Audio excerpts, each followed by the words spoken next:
الحمد لله الذي وحده والصلاة والسلام على من لا نبي بعده وعلى آله وأصحابه أجمعين. أما بعد فأعوذ بالله من الشيطان الرجيم. بسم الله الرحمن الرحيم. وسارعوا إلى مغفرة من ربكم وجنة عرضها كعرض السماء والأرض أعدت للمتقين. صدق الله العظيم وصدق رسوله النبي الكريم الأمين ونحن على ذلك لمن الشاهدين والشاكرين والحمد لله رب العالمين. إن الله وملائكته يصلون على النبي يا أيها الذين آمنوا صلوا عليه وسلموا تسليما.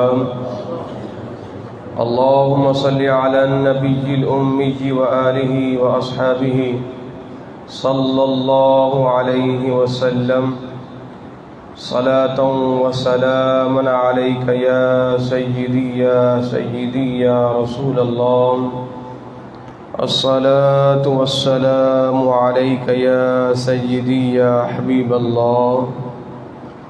بلغ العلا بكماله كشف الدجى بجماله حسنت جميع خصاله. صلوا عليه وآله وأصحابه وسلموا تسلیما. الہی بحق بنی فاطمہ کہ بر قول ایما کنی خاتمہ. اگر دعوتم رد کنی ور قبول منو دست دامان آل رسول. الہی تو آساں کنی مشکلات طفیل محمد علیہ الصلاۃ.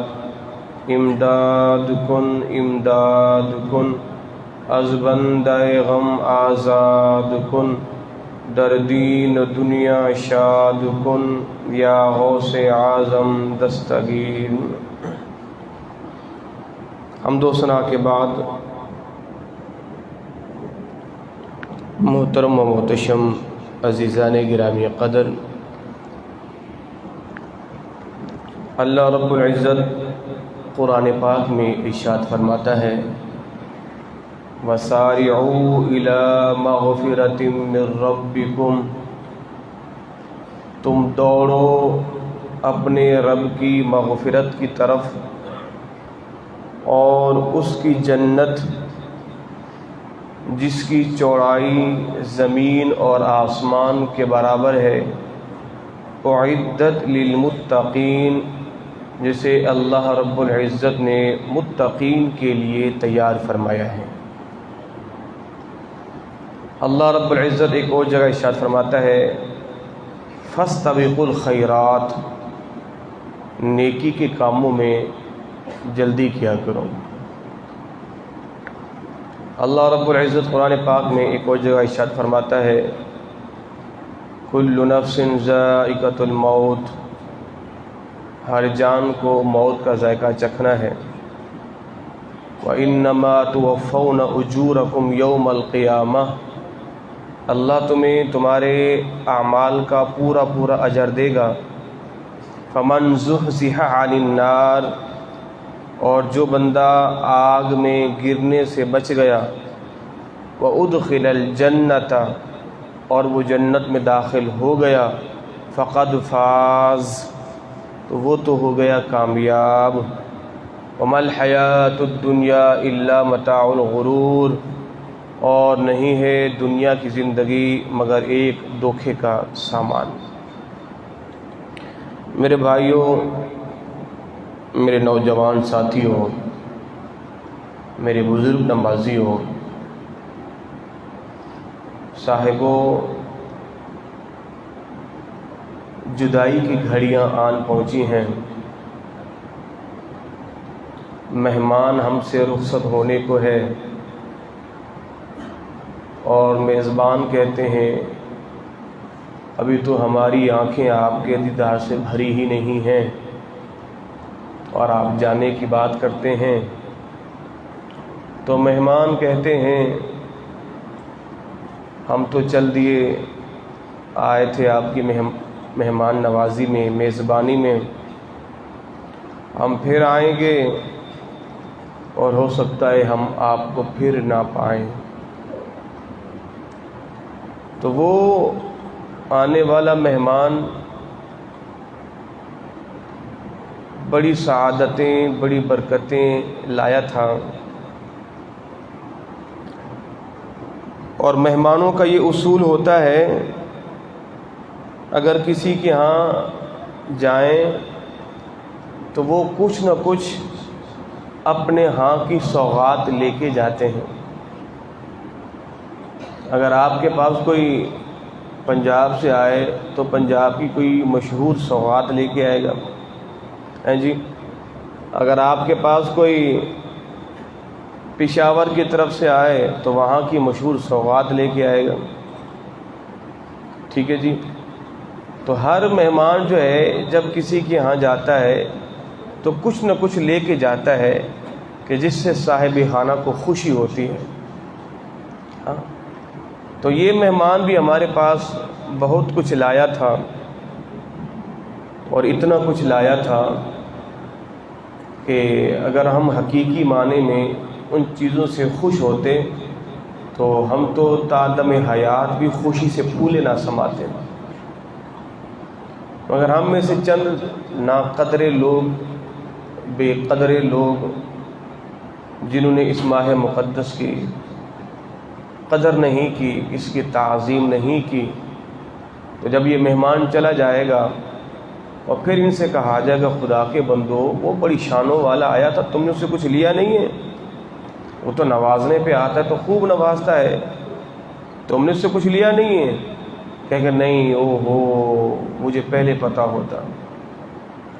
تو پھر وہ میزبان پشیمانی کے عالم میں بیٹھ کے سر پیٹتا ہے، روتا ہے، بلکتا ہے، کاش میں نے اس سے کچھ لے لیا ہوتا تو آج میرے لیے دنیا میں بھی اور آخرت میں بھی راحت کا سامان ہوتا۔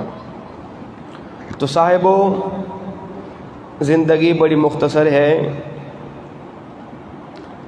گزشتہ سال بھی ہم میں سے ہر ایک شخص نے یہ کہا تھا کہ مالک ایک ماہ مقدس کی سعادت اور بخشیو، اللہ نے بخش دی۔ اس سال بھی ہم یہی کہیں گے، مالک ایک رمضان کی برکتیں اور بخشنا، وہ کریم ہے، چاہے تو بخش دے گا، چاہے تو اپنے ہاں بلا لے گا۔ تو رمضان تو آتا رہے گا تا صبح قیامت، مگر ہم نہیں ہوں گے۔ ہم اپنا وقت پورا کر رہے ہیں، ہماری گنتی کی سانسیں ہیں جو ہمیں اللہ نے عطا کی ہیں، جب وہ سانسوں کی پوری ڈوری لپیٹ دی جائے گی پھر میرا اور آپ کا کھیل ختم ہو جائے گا۔ تو آپ اگر کسی کی زندگی میں 60 رمضان ہیں اور کسی نے 20 گزار لیے ہیں تو باقی آپ کے 40 رہ گئے ہیں، اور ہو سکتا ہے کسی کی زندگی کا یہ آخری رمضان بھی ہو، اور عید کے بعد جو ہے یا اگلے رمضان کے آنے سے قبل وہ ہمیں نظر نہ آئے۔ جیسے گزشتہ سال جو ہے ہمیں کئی نمازی نظر آتے تھے، مگر اس سال جو ہے وہ تہہ قبر آرام فرما ہیں۔ اللہ اکبر، اللہ اکبر۔ مگر کچھ بد نصیب ایسے بھی ہوتے ہیں جو اس ماہ مقدس کے جانے کا بڑی شدت سے انتظار کرتے ہیں کہ یہ کب جائے گا تاکہ ہم اپنے علل تللوں میں لگ جائیں، اپنی عیاشیوں میں لگ جائیں۔ اور ہمارے اکابرین کی زندگی کا معمول کیسا تھا کہ 6 مہینے تک اس ماہ مقدس کی تیاری کرتے، اس کے آنے کا انتظار کرتے، اس کے آنے کے لیے جو ہے وہ استقبال کے لیے ہمہ وقت تیار رہتے، اور جب یہ ماہ مقدس چلا جاتا تو پھر 5 مہینوں تک دعا کرتے، مالک وہ جو اس ماہ مقدس میں ہم نے نیکیاں کی تھی تو ان کو پروردگار قبول فرما۔ تو 6 مہینے آنے کا انتظار اور 5 مہینے جانے کا غم۔ یہ تھے وہ ہمارے نیک محسنین، اکابرین، امت کے واعظین، امت کے صلحاء، کہ وہ یوں قدر کیا کرتے تھے۔ اور ہم نے اس رمضان کے ساتھ کیا کیا؟ جس نے جو نیکیاں کی سو نیکیاں کی۔ آپ ہر بندہ آپ میں سے قابل تعریف ہے، قابل تحسین ہے، قابل ستائش ہے، جس نے خوب ڈٹ کر اس ماہ مقدس سے خوب نیکیاں سمیٹی ہیں۔ اور کئی بد نصیب بھی تو ہوں گے نا کہ جنہوں نے اس ماہ مقدس کو رسمی طور پہ سمجھ کے نبھا لیا ہے، تو ان کے لیے تو بے پشیمانی ہے۔ خیر، وقت اب بھی ہے، پریشان ہونے کی ضرورت نہیں ہے۔ وہ مالک، وہ کریم، بڑا کرم نواز ہے۔ اس کی دہلیز پہ اگر بندہ زندگی کی ڈوری کے کٹنے سے چند لمحے پہلے بھی آ جائے تو پھر مالک آپ کا آنا دیکھتا ہے، آپ کے گناہوں کو نہیں دیکھتا۔ ہاں، ایک لمحہ ہی پہلے کیوں نہیں آ گئے، مالک آپ کا آنا دیکھے گا۔ آ تو گیا ہے، چلو اس کو پھر یوں ہی معاف فرما دو، اس کو یوں ہی معاف کر دو۔ تو صاحبو، اللہ کی قسم بڑا شکر ہے۔ ابھی صبح جو ہے ہمارے قبلہ مفید صاحب فرما رہے تھے کہ دیکھیں امام صاحب کیسا ماحول ہے، اور عید کے بعد پھر سہانا سہانا، بلکہ پھر ویرانگی سی ہو جائے گی، یہ سہانا ماحول ختم ہو جائے گا۔ اور پھر دور بینی بھی لے کے اگر ان نمازیوں کو تلاش کرے نا کہ جو رمضان میں پہلی صف میں ہمیں نظر آتے تھے، وہ نظر ہی نہیں آتے، غریب۔ تو خیر، اللہ کا یہ بھی بڑا کرم ہے کہ اللہ نے یہ ماہ مقدس تو عطا کیا ہے، اسی بہانے پوری قوم نمازی بھی بن جاتی ہے، پوری قوم کے اندر خوف خدا بھی آ جاتا ہے۔ اگر مالک یہ مہینہ نہ دیتا تو ہم کیا کر سکتے تھے؟ اس کا کرم ہے، کم از کم اس نے 1 مہینہ تو ہمیں نیکیاں سمیٹنے کی توفیق بخشی ہے، یہ بھی مالک کا شکر ہے۔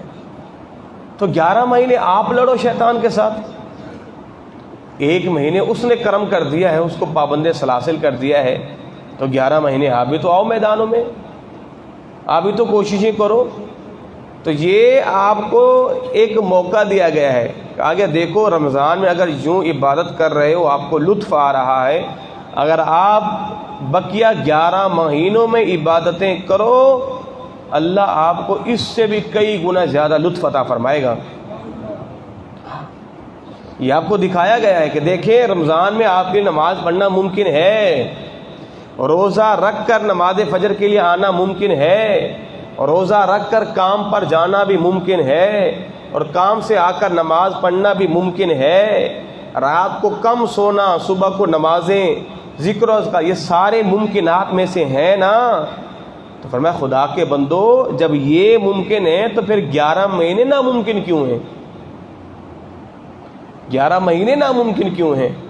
تو اس لیے صاحبو، موت بالکل قریب ہے، بالکل قریب ہے، بالکل قریب ہے۔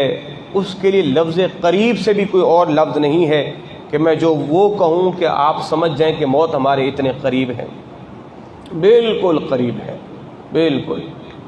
تو اس لیے زندگی کی چند سانسیں بچی ہیں، آپ کی بھی اور میری بھی، اور چند گھڑیاں ہیں، عزم مصمم کریں، آپ اللہ سے پکا وعدہ کریں، اللہ سے وعدہ خلافی نہیں کریں۔ وَأَوْفُوا بِالْعَهْدِ إِنَّ الْعَهْدَ كَانَ مَسْئُولًا، وعدہ کرنے والے سے وعدے کے بارے میں پوچھا جائے گا کہ اس نے وعدہ خلافی کی۔ ان اللہ لا یخلف المیعاد، اللہ تو وعدہ خلاف نہیں ہے، اس نے تو کہا ہے اگر تم میری عبادتیں کرو گے یرثون الارض، ہم تمہیں اس جنت کی زمین کا وارث بنا دیں گے کہ جس جنت کی حسن، جس جنت کی خوبصورتی کا تصور نہ کسی دماغ میں گزرا ہے، نہ اس کی خوبصورتی کا ذکر کسی کان نے سنا ہے، نہ کسی آنکھ نے دیکھا ہے، یہ ہمارا وعدہ ہے، ہم وہ تمہیں سونپ دیں گے بشرطہ کہ دنیا میں تم ہمارے بندے بن جاؤ۔ تو آپ مسجد میں بیٹھ کے مجھ سمیت آج ہم اللہ سے عہد کرتے ہیں، یاد رکھیے گا، اگر آپ نے وعدہ خلافی کی تو قیامت کے دن آپ سے پوچھ پرچھ ہوگی۔ ہاں، آپ وعدہ کریں. وعدہ کیا کریں؟ وعدہ یہ کریں کہ پروردگار میں آج تیرے گھر میں بیٹھ کے تجھ سے ایک عہد کرتا ہوں. وہ عہد یہ کرتا ہوں کہ مالک تا دم حیات پروردگار میری نماز پنجگانہ کبھی بھی نہیں چھوٹے گی انشاءاللہ. ہاں تو جس نے نیت کی ہے، جس نے ارادہ کیا، تو آپ کا وعدہ ہو گیا. اب آپ وعدے سے پیچھے نہیں ہٹ سکتے، یاد رکھیے گا. اب آپ پیچھے نہیں ہٹ سکتے، وعدہ خلافی آپ بالکل نہیں کر سکتے اللہ کی ذات کے ساتھ. تو اب آپ نے عہد تو کر لیا ہے کہ جناب اب ہم نے نماز پنجگانہ پڑھنی ہے انشاءاللہ، اور با جماعت پڑھنی ہے، پڑھنی با جماعت ہے. اور پھر دیکھو رب نے میرے لیے اور آپ کے لیے کن کن اعلیٰ نعمتوں کا مالک نے جو ہے وہ اہتمام فرمایا ہے.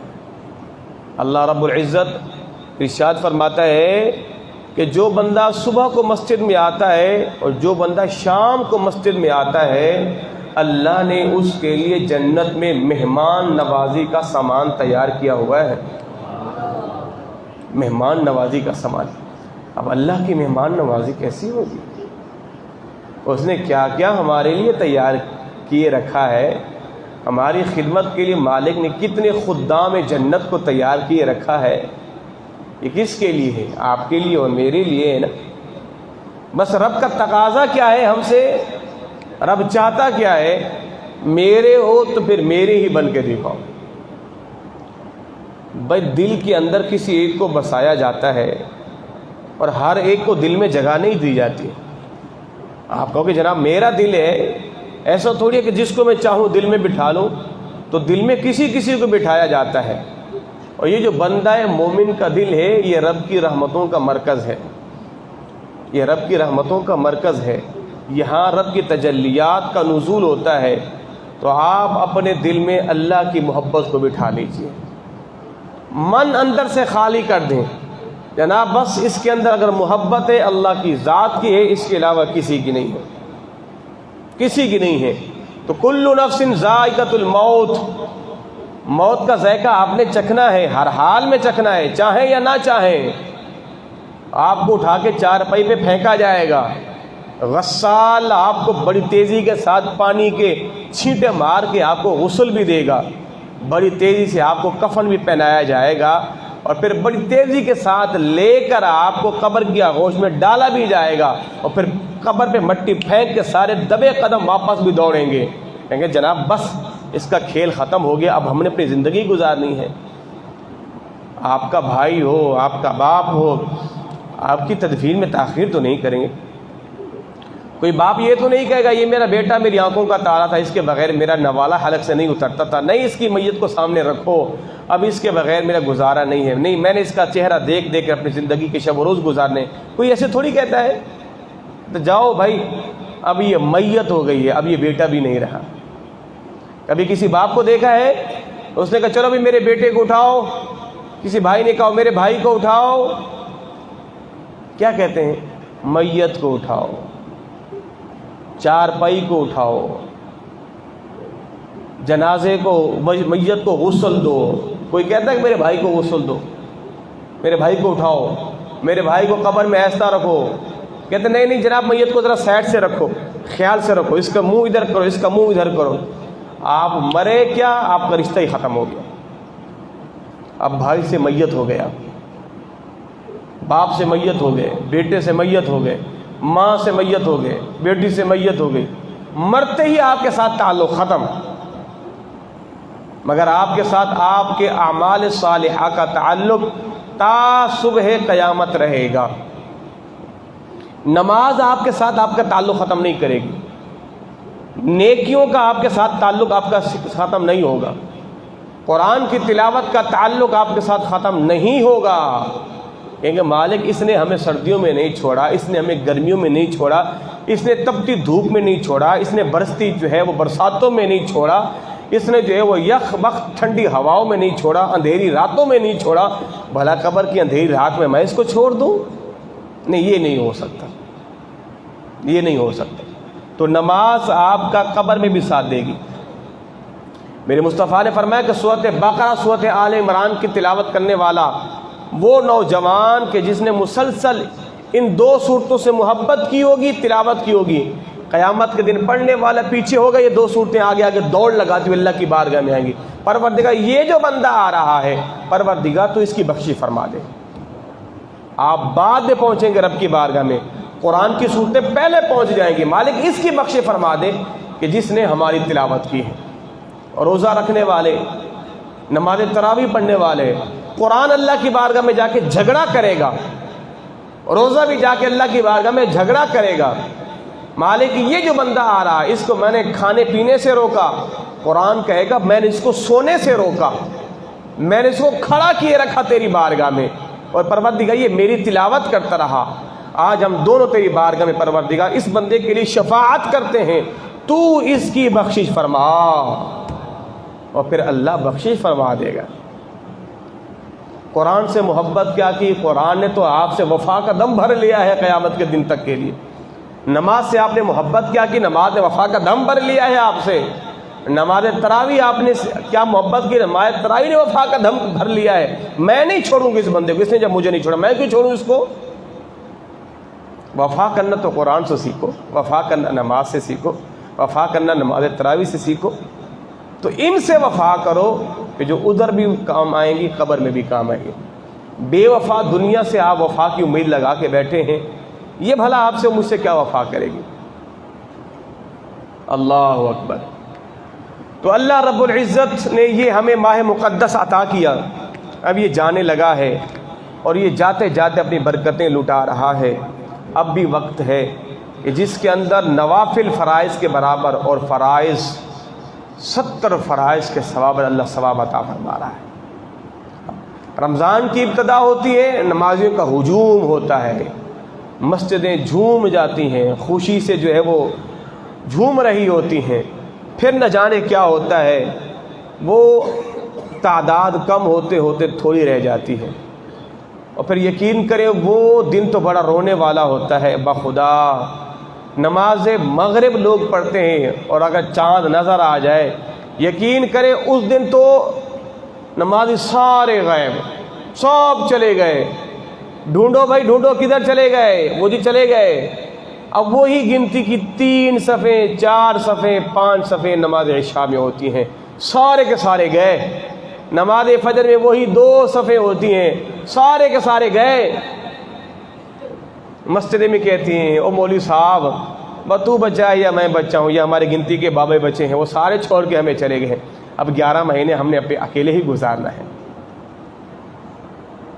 ایسا نہیں کرو یار، ایسا نہیں کرو، وفا کرو، اس رب سے وفا کرو۔ میرے مصطفیٰ نے فرمایا اگر بندہ اللہ کی طرف 1 بالش آتا ہے، رب اس کے قریب 2 بالش آتا ہے۔ بندہ اللہ کے قریب 1 گز آتا ہے، رب اس کے قریب 2 گز آتا ہے۔ بندہ چل کے آتا ہے، رب دوڑ کے آتا ہے۔ ہاں، رب دوڑ کے آتا ہے کہ میرا بندہ جو میری دہلیز پہ آ رہا ہے، رب کی رحمتیں بھر بھر کے آپ کا استقبال کرتی ہیں کہ ہمارا بندہ ہماری بارگاہ میں آ گیا ہے، اور آپ اپنے رب کا در ہی چھوڑ کے جا چکے ہیں، اپنے رب کا در ہی چھوڑ کے جا چکے ہیں۔ تو اس لیے میرے بھائیوں، میرے نوجوانوں، نماز پنجگانہ کی پابندی کیجیے گا۔ میں آپ سے اور کیا گفتگو کروں، میں آپ کو اور کیا نصیحتیں کروں، میں آپ کو کیا وصیتیں کروں؟ زندگی کی ساری وعظ کا نچوڑ بھی نماز ہے، زندگی کی ساری وصیتوں کا نچوڑ بھی نماز ہے۔ جناب اسماعیل علیہ نبی جی علیہ السلام کے حوالے سے آتا ہے وَكَانَ يَأْمُرُ أَهْلَهُ بِالصَّلَاةِ وَالزَّكَاةِ، جناب اسماعیل علیہ السلام نے بھی اپنی اہل کو، اپنے گھر والوں کو وصیت کی تھی، کیا؟ أَهْلَهُ بِالصَّلَاةِ وَالزَّكَاةِ، اے میرے گھر والوں نماز پڑھنا اور زکوٰۃ دینا۔ اور قرآن میں کہا گیا وَأْمُرْ أَهْلَكَ بِالصَّلَاةِ، اے نبی آپ اپنے گھر والوں کو نماز کا کہیں، نماز کا کہیں، نماز کا کہیں۔ وَأَنذِرْ عَشِيرَتَكَ الْأَقْرَبِينَ، اے نبی آپ اپنے گھر والوں کو ڈرائیں۔ جناب یعقوب علیہ السلام نے اپنے آخری وقت میں اپنی اولاد سے پوچھا تھا اذ حضر یعقوب الموت اذ قال لبنیہ ما تعبدون من بعدی، اے میرے بچوں بتاؤ میرے بعد تم کس کی عبادت کرو گے؟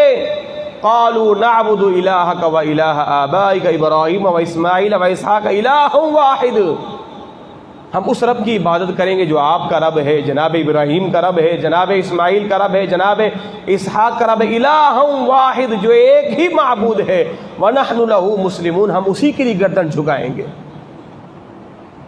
ہم اسی کے لیے گردن جھکائیں گے۔ تو ہر نبی نے اپنی اہل و عیال کو نماز کا حکم دیا ہے، نماز کا۔ جناب مولا کائنات رضی اللہ تعالیٰ عنہ فرماتے جب سرکار نماز فجر کے لیے جاتے تھے تو میرے دروازے پہ دستک دے کے مولا علی کو اٹھا کے لے کے جاتے تھے، علی اٹھو نماز فجر کا وقت ہو گیا ہے۔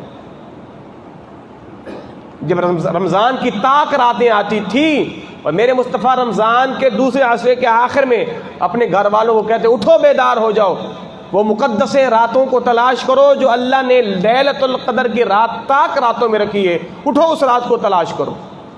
اور سرکار خود جو ہے کمر بستہ ہو جاتے تھے، حضور جو ہے مسجد نبی میں اعتکاف میں آ کے بیٹھ جاتے تھے اور اپنے گھر والوں کو کہتے طاق راتوں میں لیلۃ القدر کو تلاش کرو۔ اس سے بڑھ کر اور کوئی بڑی سعادت ہو سکتی ہے؟ لیلۃ القدر خیر من الف شہر، جسے لیلۃ القدر کی رات مل گئی اللہ نے اسے 1000 مہینوں کی عبادتوں کا ثواب عطا فرما دیا ہے۔ یہ کہ چھوٹا موٹا انعام ہے؟ ہم نے اس انعام کو سمجھا ہی نہیں ہے۔ بنی اسرائیل کے لوگوں کی عمریں زیادہ تھیں، وہ جہاد بھی کرتے تھے، اللہ کی راہ میں خرچ بھی کرتے تھے، نمازیں بھی پڑھتے تھے۔ امت محمدی کی عمر 60 میکسیمم 60 کے لگ بھگ ہی ہے، ورنہ اللہ ماشاءاللہ جو 100 تک جائے یا 120 تک جائے، ورنہ کم و بیش جو 60-70 کے لگ بھگ ہی اس امت کے نوجوان، اس امت کے جوان، اس امت کے بوڑھے جو ہے اسی عمر میں جا رہے ہیں۔ اب بنی اسرائیل کی شخص جس نے 800 سال 900 سال عبادتیں کی ہوں اور امت محمدی کے کسی نوجوان نے، جوان نے کم عمری میں عبادتیں کی ہوں، یا کسی نے 40 سال عبادتیں کی ہوں، بھلا میری اور آپ کی عبادتیں اس کے برابر تو نہیں ہو سکتی؟ جس کی زندگی بھی زیادہ، جس کی نیکیاں بھی زیادہ ہیں، اور ہمارے 15 سال تو یوں لڑکپن میں گزر گئے، کھیلتے کودتے گزر گئے۔ 15 سے اوپر ہم نے عبادتوں کے لیے چلے، 45 کے بعد پھر ہمیں بڑھاپا آ گیا، اب مسجدوں میں وہ دلچسپی بھی نہ رہے، تو زندگی کے بچے کچھ دن بچتے ہی کیا ہیں؟ اگر آپ اس دور میں حساب لگائیں نا تو 5 سال تو ویسے بچے کے جو ہے وہ گلیوں میں گھومتے گزر جاتے ہیں۔ اب تو سوشل میڈیا کا زمانہ آ گیا ہے، اب آپ جو ہے 15 سال 20 سال 25 سال آپ واٹس ایپ کے لیے نکال لیں، فیس بک وغیرہ کے لیے نکال لیں، ٹھیک ہے جی۔ 50 کے بعد آپ ادھیڑ عمر کے ہو گئے، اب آپ کی ٹانگوں میں وہ طاقت و فرصت نہیں ہے کہ آپ لمبے لمبے قیام کر سکیں، مسجدوں کو آ سکیں۔ 50 کے بعد آپ یوں بھی لٹیر ہو گئے، 25 سال جو ہے آپ یوں بھی نکال لیں، تو بے زندگی کے بچتے کتنے سال ہیں؟ بچتے کتنے سال ہیں؟ پھر آپ راتیں بھی نکالیں، اپنے کام کے اوقات بھی نکالیں، تو پھر ہمارے پاس عبادت کا وقت گزرتا کتنا ہے؟ مگر بنی اسرائیل جس کے 800 سال 900 سال، ان کی پھر عبادتیں کتنی ہوں گی؟ تو اس پروردگار کو اس امت پر رحم آ گیا، اس مالک کو اس امت پر جو ہے اپنے حبیب کے صدقے جو ہے مالک نے کرم نوازی فرمائی، اور فرمایا اے پیارے، آپ کی امتیوں کی عمریں تو تھوڑی ہیں مگر ہم ایک رات عطا کرتے ہیں، اگر اس رات کو آپ کے کسی امتی نے پا لیا، اللہ اسے بنی اسرائیل کے 800 سال کی عبادت کرنے والوں سے بھی زیادہ ثواب عطا فرما دے گا۔ وہ کیا ہے؟ لیلۃ القدر خیر من الف شہر، جس کو ایک رات مل گئی 1000 مہینوں کی عبادتوں کا ثواب مل گیا۔ بڑا اس سے بڑھ کر رب کی اور کرم نوازی کیا ہوگی؟ میرے مصطفیٰ نے فرمایا کہ جب اس ماہ مقدس کی آخری رات ہوتی ہے اللہ سب کی بخشش فرما دیتا ہے۔ صحابہ کرام بولے حضور کیا وہ لیلۃ القدر کی رات؟ فرمایا کہ نہیں، وہ اس ماہ مقدس کی آخری رات۔ مزدوروں کو مزدوری اللہ دیتا کیا ہے؟ فرماتے ہیں فرشتوں گواہ ہو جاؤ میں نے اپنے ان سارے بندوں کے سارے گناہوں کو معاف فرما دیا ہے۔ ہر روز افطار کے وقت اللہ نے جن کو جہنم سے آزادی کا پروانہ دیا وہ الگ ہیں، لیلۃ القدر کی رات رب کی جن پر نظر رحمت پڑی ہے وہ الگ ہیں، مگر آخر رات اللہ نے جتنوں کو معاف کر دیا وہ الگ ہیں۔ تو اتنی کرم نوازیاں اس پروردگار کی. اگر یہ ماہ رمضان بھی نہ ہوتا تو پھر کیا ہوتا؟ آپ چند لمحوں کے لیے سوچیں، آپ تصور کریں پھر ہماری بدبختی کتنی ہوتی اگر یہ ماہ مقدس ہی نہ ہوتا. اللہ نے امت مسلمہ کو ایسا بہترین دستور دیا ہے، منشور دیا ہے زندگی کے ہر شب و روز کے اندر، جس حساب سے مسلمان سکون کی زندگی گزارے ایسی کوئی بھی نہیں گزار رہا. اب دیکھیں عید الفطر ہے، عید الفطر میں مسلمانوں کے خوشی کا سما ہوگا، اور عید الفطر کے اندر سب سے زیادہ ہمارے ملک کی معیشت کو فائدہ پہنچتا ہے. یہ تو تجارتی معاملات عروج پر ہوتے ہیں، کروڑوں روپے کے کاروبار کیے جا رہے ہوتے ہیں، غریبوں کو بھی اللہ رب العزت رزق وافر مقدار میں عطا کر رہا ہوتا ہے. یہ رمضان کی تو برکتیں ہیں. کئی لوگوں کو اچھے کھانے کو نہیں ملتے، مگر اس ماہ مقدس کے صدقے اللہ نہ جانے لوگوں کو ایسے ایسے کھانے بھی کھلا دیتا ہے کہ شاید وہ جمع پونجی کر کے بہترین کھانے بھی نہیں کھا سکتے. یہ رمضان کی برکتیں ہیں. اور پھر اس ماہ مقدس میں ہر وہ غریب بندہ بھی نئے کپڑے پہن کے اللہ کے حضور کھڑا ہوتا ہے کہ جس کے اندر اتنی خوشی شادی پر بھی نہیں ہوتی کہ نئی کپڑا پہننے کے لیے، جتنی خوشی اس کے وہ نیا کپڑا پہن کے مسجد میں نماز عید کے لیے آنے میں ہوتی ہے. اب اس کے بعد عید الاضحیٰ آ گیا ہے، اب اور خوشی مناؤ، اللہ کی راہ میں قربانی دو، کھاؤ پیو، کلو واشربو، کھاؤ پیو. اب عید الاضحیٰ گزر گئی، پھر عیدوں کی عید ربیع الاول آ گئی. اس مدنی آقا کا میلاد مناؤ جس کے صدقے اللہ نے عید الفطر بھی دی ہے، عید الاضحیٰ بھی دی ہے. پھر خوشیاں مناؤ. ربیع الاول کے بعد جی پھر جو ہے شعبان المعظم کی 15ویں رات آ گئی، جس میں اللہ قبیلہ بنو کلب کی بکریوں کے بالوں کے برابر لوگوں کی بخشی فرما دیتا ہے. اللہ فرماتا ہے آؤ مسجدوں میں، اللہ تم سب کی بخشی فرما دے گا، جاؤ خوشیاں مناؤ، اللہ نے تمہیں سب کی بخشی فرما دی ہے. معراج کی رات آ گئی، وہ کریم مدنی آقا دولہا بنے. تو جب دولہا بنا میرا پیارا آقا، میرے مدنی آقا صلی اللہ تعالی وسلم، کہ جب دولہے کو سواری پہ بٹھایا جاتا ہے تو دولہے کا صدقہ بھی تو اتارا جاتا ہے، دولہے کا صدقہ بھی تو اتارا جاتا ہے. مالک نے اس کریم کا صدقہ کیا دیا؟ فرمایا اس رات میرا نبی دولہا بنا تھا، آؤ میری بارگاہ میں دہلیز میں جھک جاؤ، اس نبی کی بارات کا صدقہ میں نے تم سب کو معاف فرما دیا ہے. نعرے تکبیر، نعرے رسالت، نعرے تحقیق.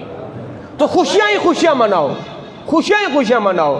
عید الفطر ہو، عید الاضحیٰ ہو، ربیع الاول ہو، شب بارات ہو، شب معراج ہو، لیلۃ القدر کی طاق راتیں ہوں، رمضان کی ہر رات ہو، اللہ نے کہیں مجھے اور آپ کو اکیلا تو نہیں چھوڑا.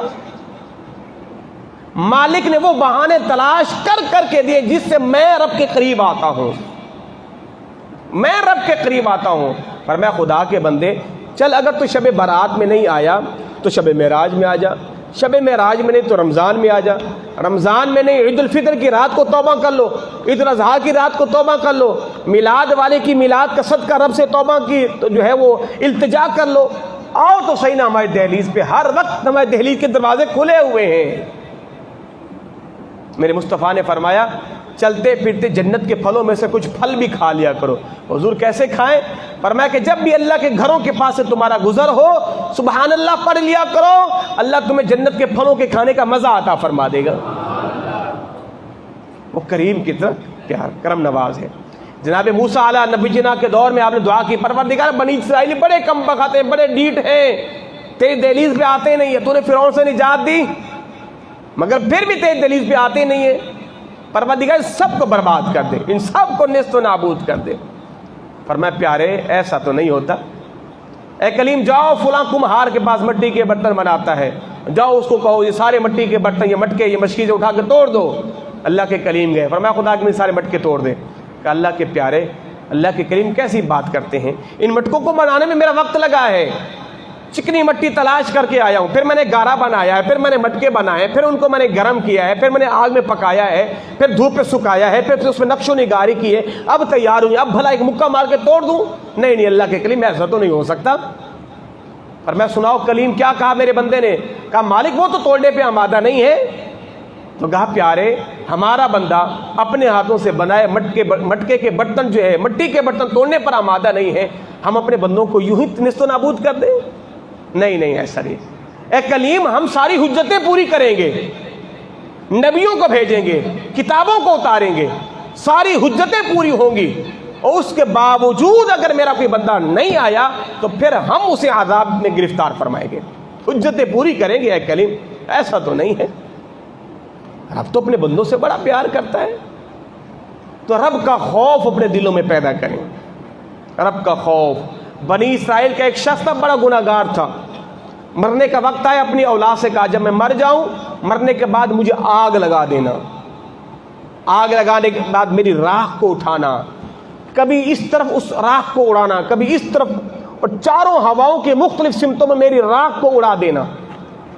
اولاد نے ایسا کیا. باپ مرا, باپ کو اٹھایا, آگ لگائی, راکھ اٹھائی اور ہواؤں کے مختلف سمتوں میں اڑا دیا. اللہ رب العزت نے اس راکھ کو حکم دیا, وہ جمع ہو گئی. اللہ نے اسے پھر سے وجود بخشا, اپنے حضور کھڑا کیا, فرمایا اے میرے بندے تو نے یہ کیا کیا ہے؟ تو کیا سمجھتا تھا اللہ تجھے پھر سے پیدا کرنے پہ قادر نہیں ہے؟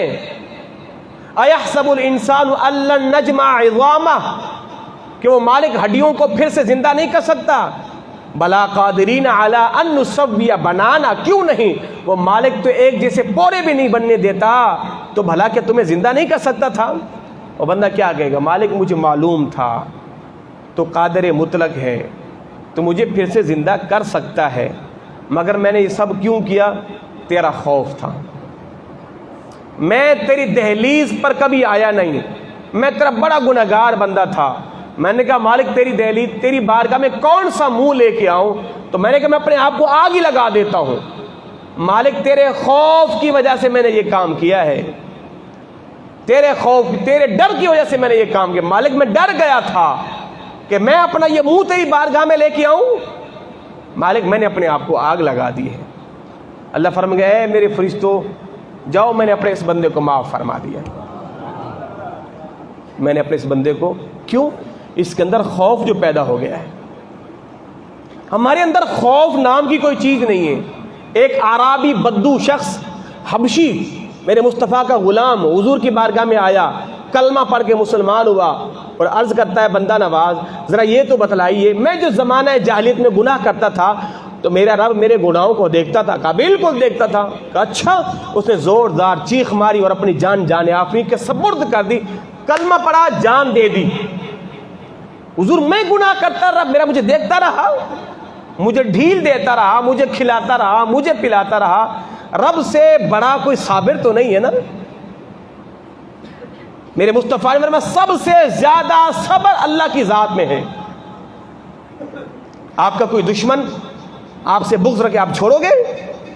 قطعاً نہیں چھوڑو گے. مگر رب کتنا بڑا صابر ہے, اس کو نہ ماننے والوں کو بھی رب کھلا رہا ہے.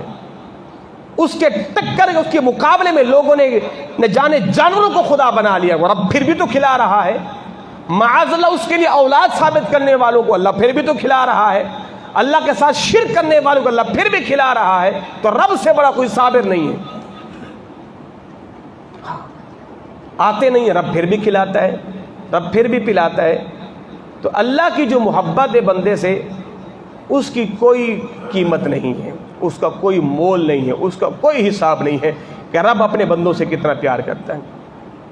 تو صاحبو, یہ رمضان آپ کی زندگی کا یادگار رمضان بنے, اور یہ جمعۃ الوداع آپ کی زندگی کا یادگار جمعۃ الوداع بنے, کہ جس جمعے کی برکت سے آپ کی زندگی میں ایک انقلاب پیدا ہو جائے. وہ انقلاب نماز پنجگانہ کی پابندی. جو میرے بھائی, جو نوجوان جن کی داڑیاں نہیں ہیں, تو میں صرف آپ سے نیت کروا سکتا ہوں, صاحبوں اپنے چہروں پہ سنت رسول کو سجاؤ. ہاں, سنت رسول کو سجاؤ اور حضور کی بارگاہ میں لے کے جانا. پروردگار کہ نبی صلی اللہ علیہ وسلم, حضور میں نے آپ کی سنت سجائی تھی, چہ جائے کہ لوگ مجھے بڑی جو ہے میری توہین کیا کرتے تھے, لوگ بڑا میرا مذاق اڑاتے تھے, حضور میں نے آپ کی سنت کو سجایا ہے. نوجوانوں داڑیاں رکھو, جس کی داڑھی نہیں ہے داڑھی رکھیں. یہ نہ کہیں جناب رشتہ نہیں ملے گا, مولوی صاحب ملے گا میرے بھائی, نہ ملے تو پھر آ کے ہم سے بات کر لینا. ہاں, رشتے بھی ملیں گے اور اللہ تمہیں برکت والا رزق بھی دے گا.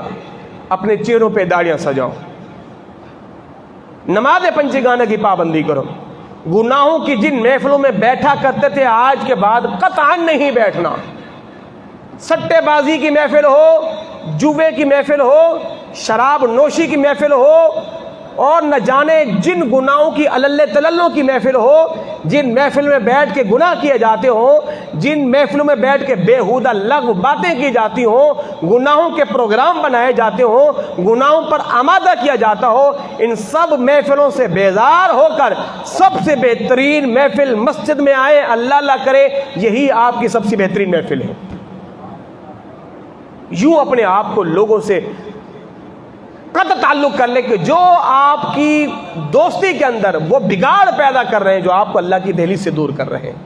میرے مصطفیٰ نے فرمایا تمہارا بہترین دوست کون ہے؟ کہ جو تمہیں آخرت کا درس دے، جو تمہیں آخرت کی طرف لے کے جائے۔ اللہ رب العزت میرا اور آپ تمام کا حامی و ناصر ہو۔ وقت پر کافی ہے ایک قطرہ بھی آب خوش ہنگام کا، جل گیا جب کھیت برسا تو میں پھر کس کام کا۔ ابھی وقت ہے، ابھی تیاری کر لیں، جب آپ تیاری کرنا بھی چاہیں گے تو نہیں کر سکیں گے۔ جب آپ کے ہاتھوں میں کپ کپاہٹ آ جائے گی، جب آپ کی آنکھوں میں دھندلا پن آ جائے گا، آپ کی قوت بصارت جاتی رہے گی، آپ چل نہیں سکیں گے، آپ سن نہیں سکیں گے، کسی چیز کو چبا نہیں سکیں گے، اولاد کا سہارا لے کے مسجدوں میں آئیں گے اور پھر آپ کو کوئی سلام نہیں کرے گا، پھر آپ کی کوئی عزت و تکریم نہیں کرے گا، پھر اس وقت آپ کو پشیمانی ہوگی۔ اگر آج جوانی اللہ کے نام کر دو، پروردگار تمہارا بڑھاپا بھی شاندار کر دے گا۔ جوانی اللہ کو دے دو، بڑھاپے کے 1000 سجدے جوانی کے ایک سجدے سے افضل نہیں ہے۔ اللہ اس وقت سب سے زیادہ خوش ہوتا ہے کہ جب بھٹکا ہوا نوجوان ساری محفلوں کے سنگم کو توڑتا ہوا، لوگوں کو چیرتا ہوا، آستینیں چڑھاتا ہوا مسجد کی دہلیز پہ آ کے اپنا سر رکھ دیتا ہے، کہتا مالک دیکھ میں آ گیا ہوں، دنیا سے میں نے سارے تعلق توڑ دیے ہیں، مالک میرا آنا دیکھ، میرے گناہوں کا نہ دیکھ۔ میرے مصطفیٰ نے فرمایا سب سے زیادہ خوشی اس وقت میں رب کو ہوتی ہے کہ جب بھی بھٹکا ہوا گناہگار اللہ کی دہلیز پہ آ کے سجدہ ریز ہو جاتا ہے۔ اٹھو نوجوانوں، رات کے آخری پہر میں اٹھ کے سجدے کیا کرو، اپنی جوانیوں کو دین کے کاموں پہ لگاؤ۔ یہ جوانیاں علل تللوں میں لگ گئی تو کیا فائدہ؟ یہ جوانیاں گناہوں کے دھندوں میں لگ گئی تو کیا فائدہ؟ مزہ تو تب ہے آپ کے خون کا ایک ایک قطرہ دین کے کام میں صرف ہونا چاہیے۔ آپ رب کی بارگاہ میں جا کے کہو مالک میں نے فلاں جگہ پہ دین کا کام کیا تھا، میرا پسینہ بھی گرا تھا، میرا خون بھی گرا تھا، مالک مجھے اس کی تو برکتیں عطا فرما دے۔ اپنی جوانیوں کو دین کے نام پر وقف کر دو۔ آپ نہیں کھڑے ہو سکتے، کھڑے ہو کے دکھائیں۔ طاقت نہیں ہے مالک میں نماز پڑھوں گا، تیری دہلیز پہ سجدہ میں کروں گا، میں مشقتیں عبادتوں کے اندر پیدا کرو اور پھر دیکھو آپ کو لطف کتنا آتا ہے۔ آپ کی جوانیاں، اگر آپ مداری نے بندر کا کھیل لگایا، آپ کھڑے ہو کے تماشا دیکھ رہے ہیں اور وہاں سے کسی نے پتھر لگا آپ کے سر میں جا کے لگا، آپ کیا سمجھتے ہیں آپ شہید ہو گئے، آپ کو ثواب ملے گا؟ نہیں، آپ گناہگار ہوئے ہیں۔ اگر کسی نے پتھر مارا بھی ہے، اس بندے پر کوئی تاوان نہیں ہے، کوئی فدیہ نہیں ہے، کوئی قصاص نہیں ہے۔ آپ کو کس نے کہا تھا جا کے بندر کا کھیل دیکھو؟ آپ کو کس نے کہا تھا جا کے مرغوں کا کھیل دیکھو؟ آپ کو کس نے کہا تھا جا کے کتوں کا کھیل دیکھو؟ کس نے آپ کو کہا تھا؟ گلی میں جس نے بھی اپنی جو ہے وہ پٹاری کھولی، ساری قوم کھڑی ہو کے تماشا دیکھ رہی ہے، مسجدوں کو اذان ہو رہی ہے، کوئی آتا ہی نہیں ہے۔ دنیا سے تعلق توڑو، اللہ کی ذات سے تعلق جوڑو۔ جب لوگ، میرے مصطفیٰ نے فرمایا لوگوں اگر دنیا کو خوش کرو گے، آخری حدیث، اگر دنیا کو خوش کرو گے، اللہ کو ناراض کرو گے تو اللہ تم سے خوش دنیا کو بھی ناراض کر دے گا۔ یہ سنتے جائیں، اگر آپ نے اللہ کو خوش کیا، دنیا کو ناراض کیا، دنیا بھاڑ میں جائے، دنیا سے ہمیں کیا تعلق ہے، بس میرا رب راضی ہونا چاہیے۔ جب آپ رب کو راضی کریں گے تو روٹھی دنیا بھی آپ سے راضی ہو جائے گی۔ تو جب آپ نے رب کو ناراض، دنیا کو راضی کیا، رب کو تو ناراض کر بیٹھے تھے، اب دنیا بھی آپ سے ناراض ہو جائے گی۔ جب رب کو راضی کر لیا تو پھر رب آپ سے جگ کو بھی راضی کر دے گا۔ اللہ میرا اور آپ تمام کا حامی و ناصر، وما علیہ الا البلاغ المبین۔